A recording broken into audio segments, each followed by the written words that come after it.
Good afternoon, Belize. It's midday and you're tuned in to the news at noon, where we bring you the latest updates from around the country. I'm Asani Cayetano, and here's what's making headlines today. Gang rivalry flares up with attempt on the life of Jimmy Rojas. New police commissioner faces rising tensions in Belize City. Teachers to rally in Belmopan for better pay and wages. And the Minister of Youth and Sports, Anthony Mahler, responds to PSU's concerns about job cuts. These stories are coming up in just 1 minute.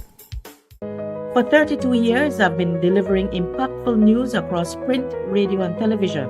With extensive training both locally and internationally, I bring you the top stories on News 5 every night, covering special assignments including Taiwan's historic swearing-in of President Tsai Ing-wen in 2016 and the ICJ's role in territorial disputes from The Hague in 2018 has broadened my global perspective. I use all these experiences to bring you the very best on News 5 live at 6. I am News 5.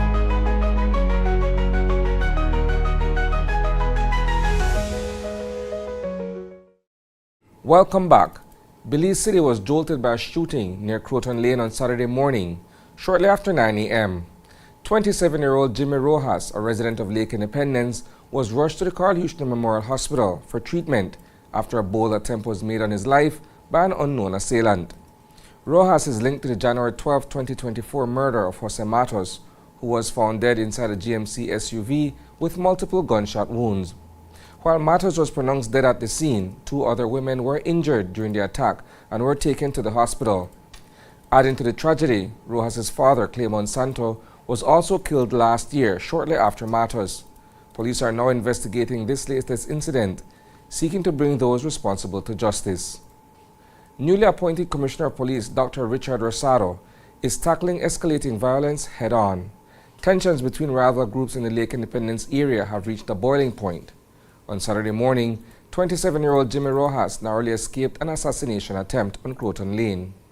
Just this morning, Aaron Lindo, believed to be an affiliate of the same gang, was shot and killed in Doublehead Cabbage. Good day, this is Marian Ali for News 5. I'm in Doublehead Cabbage where this morning a man was shot dead right here on this dirt road sometime around 6:30. 36-year-old Aaron Lindo was heading out to a bus stop on the access road where he was shot and killed. The 2 gunmen, I'm told, came out of these bushes here to my left. 2 gunmen, one of them was the one with the gun, approached him and shot him several times. Lindo was on his way along with his mother-in-law, Janelle Bud, when the incident occurred. And that is all that we have at this time. He was ambushed by 2 men, one that looked out while the other ambushed him and shot him dead. This is Marian Ali for News 5. Commissioner Rosado described the situation as critical and expressed his support for a 6-month state of emergency to curb the violence. We have a wide continuum of policing strategies available to us, from community policing to combat policing. And our strategies on the ground will depend on the context on the ground, what's happening on the ground. And I do believe there's a need for state of emergency to address security concern when the violence has reached a critical situation. And presently, we do have a critical situation in the Martins area. And I do believe the guys do need a timeout, but rather than doing a 1 month or a 3 months, I think we need to pursue a 6-month period. Oh. So you would extend it? I would extend it because if that's the only way that will calm them down, then we must go that route. We saw this weekend where there were multiple shootings. Not too certain how many of them were fatal, but I've received complaints of multiple gunshots across the weekend. Are we going to see a state of emergency enacted within this week in that area? Honestly, I do believe the situation is critical, and it is up for discussion, but I will surely support a state of emergency.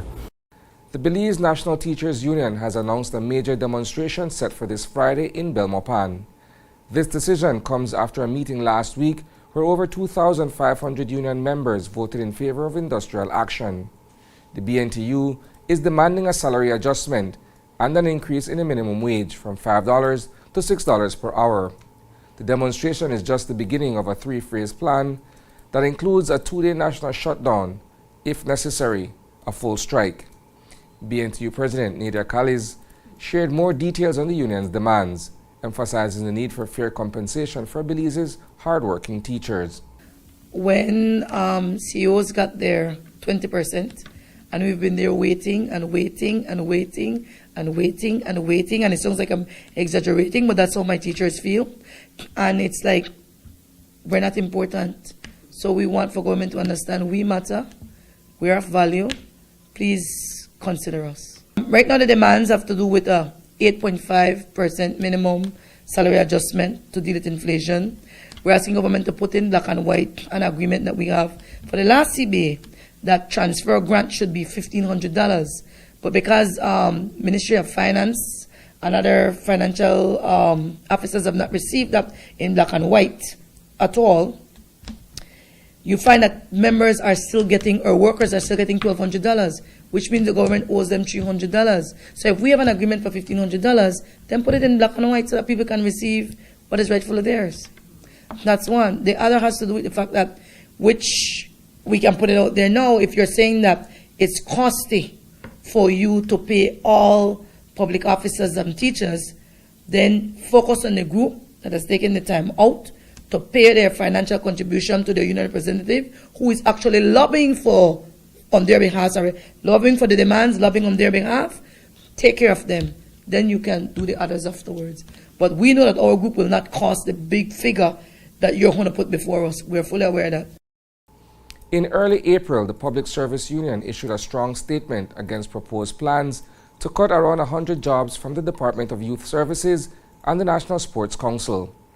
This announcement followed an interview with the Minister of State, Devin Daly, on Open Your Eyes, where Daly revealed that he and the Minister of Youth and Sports, Anthony Mahler, are evaluating the department and the council's effectiveness to boost efficiency.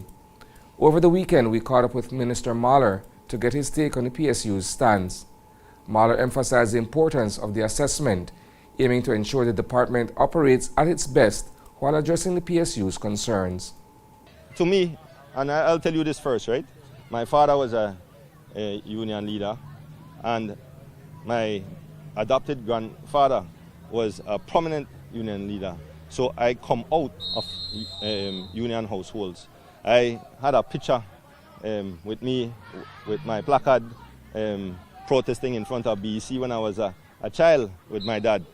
So I respect what the unions, I respect unions. But how can you go public without say, here, pick up the phone and call minister, yo, where is it really? What is it that you want to accomplish?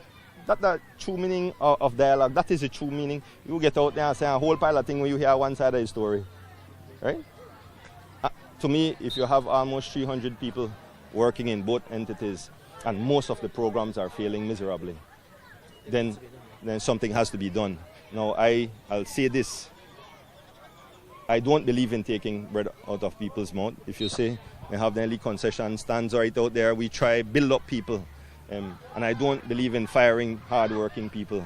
But if you're doing nothing, if you're a ghost worker, you go home. And I have no apologies for that. That's a wrap for the news at noon. But don't worry, there's plenty more coming your way at 6 p.m. We'll dive deeper into these stories and more. In the meantime, visit channel5belize.com and follow us on Facebook for real-time updates. And don't miss Open Your Eyes tomorrow morning for fresh takes on today's headlines. Thanks for tuning in, Belize. Stay informed, stay inspired, and have a fantastic afternoon.